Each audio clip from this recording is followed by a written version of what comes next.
So నిన్నటి episode గురించి మాట్లాడే ముందు ఫస్ట్ ఎలిమినేషన్స్ గురించి మాట్లాడదాం.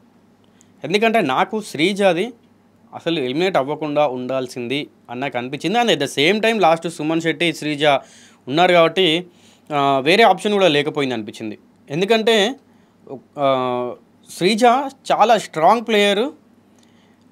హౌస్లో ఉన్నటువంటి బాయ్స్ అందరికి కూడా మంచి గట్టి ఫైట్ ఇస్తూ ఉంది, గట్టి ఫైట్ చేస్తూ ఉంది శ్రీజ. సో నాకు ఎందుకో కొంచెం శ్రీజ ఎలిమినేట్ అవ్వడం నచ్చలేదన్నమాట. సో మీకేమనిపించిందో కామెంట్ చేయండి. ఎందుకంటే అన్ఫెయిర్ అని మనం నిన్న మొన్న కూడా అన్ఫెయిర్ అని అనుకున్నాం, బట్ ఇదేంటంటే లక్ పైన డిసైడ్ అయింది, అన్లక్కీ అని అనుకోవచ్చు అన్నమాట శ్రీజ. ఇంకా సుమన్ శెట్టి చూసినట్టయితే సుమన్ శెట్టి లక్ ఉంది అండ్ అతనికి అందరు ఫేవర్ చేస్తూ ఉన్నారు. సో కంపేర్ చేస్తే శ్రీజ ఉండాలి హౌస్లో, సుమన్ శెట్టికి శ్రీజకి ఎప్పుడైనా కంపేర్ చేయాలి కాబట్టి శ్రీజ ఉంటే బాగుంటుంది. ఎందుకంటే నిజంగా సింపతి ఉందేమో అని నాకు అనిపించింది నిన్న కొంతవరకు. ఎందుకంటే సుమన్ శెట్టి ఆడుతున్నాడు, బాగా ఆడుతున్నాడు. Of course is a good player and మంచి కంటెంట్ ఇస్తున్నాడు, ఎంటర్టైన్మెంట్ ఫన్ క్రియేట్ చేస్తున్నాడు, కాదనట్లేదు. బట్ శ్రీజతో కంపేర్ చేసుకున్నప్పుడు కొంచెం తక్కువే అని చెప్పొచ్చు సుమన్ శెట్టి. ఎందుకంటే Sreeja is the top contestants in the house.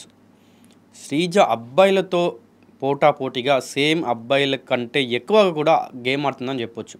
ప్రతి ఒక్క టాస్క్ స్టార్టింగ్ నుండి ప్రతి ఒక్క గేమ్లో కూడా చూడండి మీరు, ఎక్కడ కూడా అసలు వేరే వాళ్ళ కోసం ఆమె ఆడిన సిచ్యువేషన్స్ కూడా ఉన్నాయి. ఆ టైంలో కూడా తన నెక్స్ట్ లెవెల్ పర్ఫామ్ చేసింది.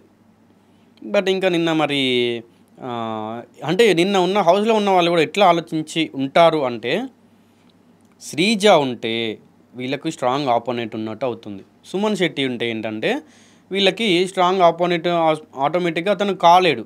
ఎందుకంటే ఇప్పుడు ఎవరు గేమ్ అన్నా కూడా అతను తొందరగా అవుట్ అయిపోతాడు.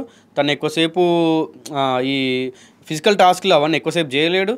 సో చేస్తాడు, కొంచెం ఆయనకు తోచినంత వరకు చేస్తాడు, అంతే అనమాట. So Sreeja of course is a tough candidate కాబట్టి ఫస్ట్ ఆమెను పంపిస్తే వీళ్ళకి ఈజీ అవుతుంది అని అనుకొని శ్రీజను పంపించారు. కానీ నాకు కొంచెం బాధేసిందబ్బా నిన్న. నాకు ఎపిసోడ్ మొత్తంలో కూడా నాకు ఎక్కడ ఈ సీజన్లో నాకు బాధేసిందంటే 2 సిచ్యువేషన్స్ ఉన్నాయి. ఒకటి స్టార్టింగ్లో ఇమాన్యుయల్ తన స్టోరీ చెప్తున్నప్పుడు వాళ్ళ దాని గురించి వింటా ఉన్నప్పుడు, సేమ్ టైంలో డెమాన్ పవన్ వాళ్ళ డాడీ అది వాయిస్ నోట్ వచ్చినప్పుడు, అండ్ ఇప్పుడు సెకండ్ టైం చూసుకుంటే నిన్న ఈ పవన్ అండ్ పవన్ కళ్యాణ్ ఇంకా శ్రీజాన్ చూస్తే నాకు కొంచెం బాధేసింది.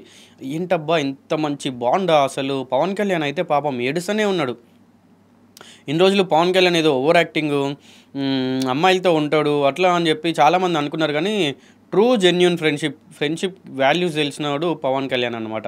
సో ఎందుకంటే అమ్మాయి వెళ్ళిపోతుంటే పాపం అసలు కొంచెం దూరంలో ఉండి శ్రీజ ఎలిమినేటెడ్ అనగానే కళ్ళ నుండి నీళ్ళు వచ్చేసినాయి. ఇంకా ఇమాన్యుయల్ పట్టుకొని ఏడుస్తున్నాడు అండ్ బయటికి వచ్చి ఒక దగ్గర కూర్చొని ఏడుస్తూ ఉన్నాడు.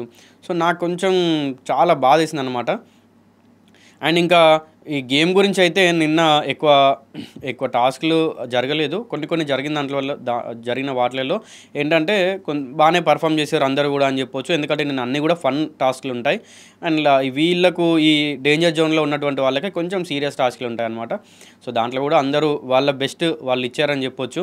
అండ్ ముఖ్యంగా మనం మాట్లాడాల్సింది నిన్న వచ్చినటువంటి ఎవరైతే వైల్డ్ కార్డ్ ఎంట్రీస్ ఉన్నాయో వాళ్ళ గురించి మాట్లాడాలి. ఫస్ట్ మాట్లాడాల్సింది అలేఖ్య చిట్టి పికిల్స్. సో అలేఖ్య చిట్టి పికిల్స్ అనే ఈ అమ్మాయి రమ్య మోక్ష. సో ఈ అమ్మాయి వైల్డ్ కార్డ్గా వచ్చింది.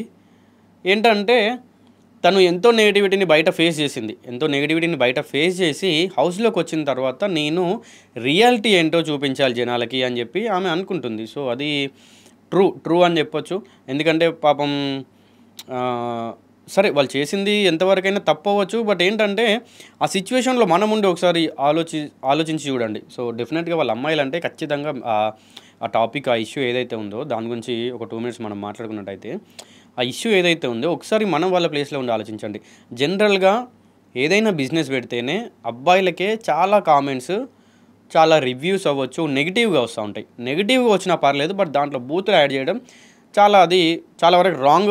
అది మనమే తీసుకోలేం, చాలా వరకు అబ్బాయిలే తీసుకోలేరు. ఇంకా దాంట్లో అమ్మాయిలు ఉంటే అది వాళ్ళకి కొంచెం ఎక్కువ బాధను కలిగిస్తుంది. ఎట్ ద సేమ్ టైం వాళ్ళ నాన్న కూడా చనిపోవడం జరిగింది. సో అన్ని బాధలు వాళ్ళు అన్నిటినీ దాటుకొని ఆవిడ ఇప్పుడు వాళ్ళు ఆ స్టేజ్‌లో నిల్చున్నారంటే చాలా గ్రేట్ అని చెప్పొచ్చు. వాళ్ళ గురించి వాళ్ళు ముగ్గురు అమ్మాయిలే. వాళ్ళ ఇంట్లో అబ్బాయిలే లేరు. ఇప్పుడు వాళ్ళకి మగ దిక్కు అనేదే లేదు వాళ్ళ ఇంట్లో. బట్ అయినప్పటికి కూడా వాళ్ళు స్ట్రాంగ్‌గా నిలబడి వాళ్ళ ఈ ప్రాబ్లమ్స్ అన్నిటిని నిలదొక్కుకొని మళ్ళీ నించున్నారంటే అది చాలా వరకు గ్రేట్ అని చెప్పొచ్చు. అండ్ ఆమె నిన్న వచ్చినప్పుడు కూడా అదే చెప్పింది. అండ్ తన ఏవి కూడా నాకు చాలా బాగా నచ్చింది.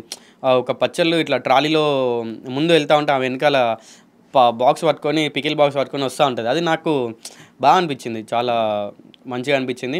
అండ్ ఇంకా స్టేజ్ పైనకి వచ్చినప్పుడు మాత్రం నాకు కొంచెం ఓవర్ యాక్టింగ్ అనిపించింది. అండ్ అంటే ట్రూ నేను ఇది ఏది నిజంగా నా ఒపీనియన్ చెప్తా ఉన్నా నేను.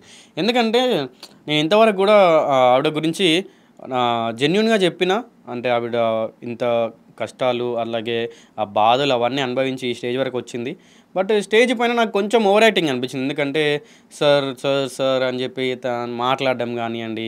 అండ్ నాకు ఇంకోటి మంచిగా అనిపించింది ఏంటంటే స్ట్రీట్ డాగ్స్ కోసం నేను ఒకటి ఓపెన్ చేసి దాన్ని అమలా గారితో ఓపెన్ చేయాలనుకుంటున్నా అని చెప్పి అంది కదా. సో అది నాకు కొంచెం మంచిగా అనిపించింది. అండ్ ఇంకా తను హౌస్లోకి వెళ్ళిపోయింది. హౌస్లోకి వెళ్ళిపోయిన తర్వాత తనకి ఇచ్చినటువంటి పవర్ ఏదైతే ఉందో అది నాకు తెలిసి బిగ్ బాస్ హిస్టరీలోనే one of the greatest power. ఎందుకంటే బిగ్ బాస్ నాకు కాఫీ కావాలి అని ఎగ్జాంపుల్కి తను చెప్తే కొద్దిసేపట్లో కాఫీ వస్తుంది. బట్ దాని పవర్ ఎంత టైం ఉంటుంది అనేది అది తర్వాత విషయం, అది పక్కన పెడితే. బట్ అది ఏంటంటే నీకు ఏది కావాలన్నా కూడా నువ్వు ఏదైనా అడగచ్చు, దాన్ని తీసుకొచ్చి ఇస్తారు. సో అది one of the best power అని చెప్పొచ్చు. సో ఆవిడ లోపలికి వెళ్ళిపోయింది. ఇంకా దాని తర్వాత మనం మాట్లాడుకోవాల్సింది తమిళ్ బిగ్ బాస్లో చేసి వచ్చినటువంటి ఆయిషా అనే అమ్మాయి ఇప్పుడు దీంట్లో మన తెలుగు బిగ్ బాస్లో కూడా వచ్చిందనమాట. సో ఈమె కొంచెం అక్కడ 65 డేస్ వరకు ఉందంట. సో అఫ్కోర్స్ తను ఆ ఇంట్లో ఎలా ఉండాలి అని ఖచ్చితంగా ఆవిడకి ప్రతి ఒక్క లాజిక్, ఫన్ ఎలా క్రియేట్ చేయాలి, ఎంటర్టైన్మెంట్ ఎలా ఇవ్వాలి, ప్రతి ఒక్కటి కూడా ఆవిడ తెలుస్తుంది. ఎందుకంటే ఒకసారి ఒక బిగ్ బాస్ హౌస్లోకి వెళ్ళిన వాళ్ళకి ఏ పాయింట్ని అయితే రైజ్ చేయాలి, ఏ పాయింట్ని అయితే రైజ్ చేయకూడదు, ఎక్కడ మాట్లాడాలి, ఎక్కడ మాట్లాడకూడదు, దేనిపైన ఫన్ క్రియేట్ చేయాలి, జనాలు ఏది చూస్తారు అని చెప్పి వాళ్ళకు ఒక పక్కా 100% క్లారిటీ ఉంటుంది. అండ్ వాళ్ళు హౌస్లో ఏ విధంగా నడుచుకోవాలని కూడా క్లారిటీ ఉంటుంది. బట్ ఏంటంటే ఇంతకుముందు ప్రీవియస్గా చూసుకున్నట్టయితే ఆమె తమిళ్ బిగ్ బాస్లో వెళ్ళింది. ఇప్పుడు తెలుగులో ఉంది కాబట్టి మన తెలుగు వాళ్ళ గురించి తెలిసిందే కదా. మనం రచ్చ స్టార్ట్ చేస్తే అది ఆపోజిట్ వాళ్ళు ఖచ్చితంగా చేంజ్ అయిపోతారు. మరి బిగ్ బాస్ ఇప్పుడు ఆవిడ ఎట్లా ఉంటుందో చూడాలి. అండ్ ఇంకా నెక్స్ట్ మెయిన్ క్యాండిడేట్ మాధురి గారి గురించి మాట్లాడుకోవాలి. ఆవిడని పాపం శ్రీజ మీ పేరేంటి అని అడిగింది అంతే. దానికే ఆవిడ ఎంత బిల్డప్ కొడుతుందంటే, ఎంత ఓవర్ యాక్టింగ్ అనిపించింది అంటే, నా ఒపీనియన్ చెప్తున్నాను. ఒకవేళ తప్పనిపిస్తే మాత్రం సారీ. ఎందుకు చెప్తా ఉన్నా అంటే హౌస్లోకి రాగానే కొంతమంది ఆవిడని గుర్తుపట్టారు, కొంతమంది గుర్తుపట్టలేదు. సో దాంట్లో శ్రీజ అన్నమాట గుర్తుపట్టలేదు ఆమెని. పేరు అడిగింది, పేరు చెప్తే అయిపోద్ది కదా. నా పేరు మాధురియా లేకుంటే మాధవియా, వాళ్ళు కన్ఫ్యూజన్లో ఉన్నారు అన్నట్టు. మాధవి ఏమి పేరు చెప్తే అయిపోయేది కదా. దానికోసం ఇక్కడ ఇంతమంది ఉన్నారు కదా, అడిగి తెలుసుకోండి. ఇక్కడ అందరికీ నా పేరు తెలుసు కానీ శ్రీజకు ఒక్కదానికి తెలియదంట. అంటే శ్రీజ పాపం ఆమె చాలా నార్మల్గా బిగ్ బాస్ హౌస్లోకి అందరూ వస్తారు కదా, తెలిసిన పేరు తెలియదని నేను అడిగాను, తప్పుగా ఏమనలే కదా, వచ్చిన వాళ్ళందరి పేర్లు తెలుసుకోవాలంటే ఎలా అని చెప్పి ఆవిడ అనింది. దానికి ఇక్కడ అందరికీ నా పేరు తెలుసు, వాళ్ళని అడిగి తెలుసుకోవాలంటుంది. అరే రాగానే ఇంత బిల్డప్ ఏంటి అని నాకు అనిపించింది. చాలా వరకు రాంగ్ అది. ఓకే, మీరు బయట నుండి ఆమెను చూసి వచ్చారు, అది తర్వాత విషయం. ఒక పర్సన్ మిమ్మల్ని విష్ చేస్తూ మీ గురించి అడిగినప్పుడు వాళ్ళకి రెస్పాండ్ అయ్యి దాని తర్వాత పక్కన వెళ్ళిపోతే అది బెటర్. ఎగ్జాంపుల్కి నేను మిమ్మల్ని ఏదైనా అడిగితే పక్కన వాడు ఉన్నాడు కదా, వాడిని అడుక్కోండి అంటే అది ఎంత బ్యాడ్గా ఉంటుంది. మీరే వెళ్ళి ఒక దగ్గరికి వెళ్ళి ఏమన్నా అడిగినప్పుడు నా గురించి పక్కన వాళ్ళు చెప్తారని కానీ, లేకుంటే ఆ విషయం గురించి నాకు తెలుసు కానీ నేను చెప్పాను పక్కన వాళ్ళు చెప్తారు కానీ అంటే ఎట్లా ఉంటుంది. చాలా వరకు నాకు రాంగ్ అనిపించింది ఆవిడ చేసింది. అండ్ ఇంకా దాని తర్వాత ఈ శ్రీజను ఈ మాధురికి కొంచెం చిన్నగా గొడవ క్లాష్ అయినట్టు అయిందన్నమాట. రాగానే స్టార్ట్ చేస్తున్నావు అని అంటుంది శ్రీజని. సో అది కరెక్ట్ కాదు. మీరు ఒకరిని టార్గెట్ చేసుకొని వెళ్ళినట్టు అనిపించింది అన్నమాట. సో అది ఇంకా దాని తర్వాత ఇంకా ముగ్గురు కంటెస్టెంట్స్ కూడా వచ్చారు, బాయ్స్. సో వాళ్ళందరూ కూడా ఒకరు హిందీ, ఒకరు తమిళ్, సో ఇట్లా వచ్చారు. వాళ్ళకి కూడా ఒకరికి అయితే ప్రాపర్గా తెలుగు మాట్లాడడం రాదు. సో దానికి ఏం పవర్ ఇచ్చారంటే, నీకు ఏదైనా హెల్ప్ కావాలంటే బిగ్ బాస్ నుండి అంటే నువ్వు ఏదైనా ఒక వర్క్ చేస్తున్నప్పుడు కావచ్చు, నువ్వు ఏదైనా ఒక సమస్యలో ఇరుక్కుపోయినప్పుడు, ఒక ప్రాబ్లంలో ఉన్నప్పుడు నీకు దానికి సొల్యూషన్ కావాలంటే దాన్ని నువ్వు బిగ్ బాస్ నుండి తీసుకోవచ్చు అనే ఒక పవర్ ఇతనికి ఇచ్చారనమాట. అండ్ ఇంకొకరికేమో డైరెక్ట్ ఎలిమినేట్ చేసే పవర్ ఇచ్చారు. అండ్ ఇంకొకరికేమో డైరెక్ట్ కెప్టెన్ కంటెండర్ అయ్యే ఛాన్స్ ఇచ్చారన్నమాట. సో అది అంటే వీళ్ళు సెలెక్ట్ అవ్వడానికి ఒక గేమ్ ఆడతారు కదా! సో అట్లా లేదనమాట. డైరెక్ట్ ఇతను ఏంటంటే క్యాప్టెన్సీ కంటెండర్‌గా అవ్వచ్చు. అది ఆ పవర్ ఇచ్చారనమాట. మొత్తంగా ఒక్కొక్కరికి ఒక్కొక్క పవర్ ఇచ్చి హౌస్‌లోకి పంపారు. సో ఈరోజు చూద్దాం మరి. ఈరోజు మండే రోజు ఎలా ఉండబోతుంది? నామినేషన్ స్టార్ట్ అవుతాయి. అట్లాగే ఇప్పుడు మొత్తంగా కూడా నాకు తెలిసి మళ్ళీ 15 మెంబర్స్, 16 మెంబర్స్ కంటెస్టెంట్స్ అయ్యారు. వైల్డ్ కార్డ్ ఎంట్రీస్ వచ్చిన తర్వాత ఏంటంటే ఇది స్టార్టింగ్ నుండి మనం చూస్తూ ఉన్నాం.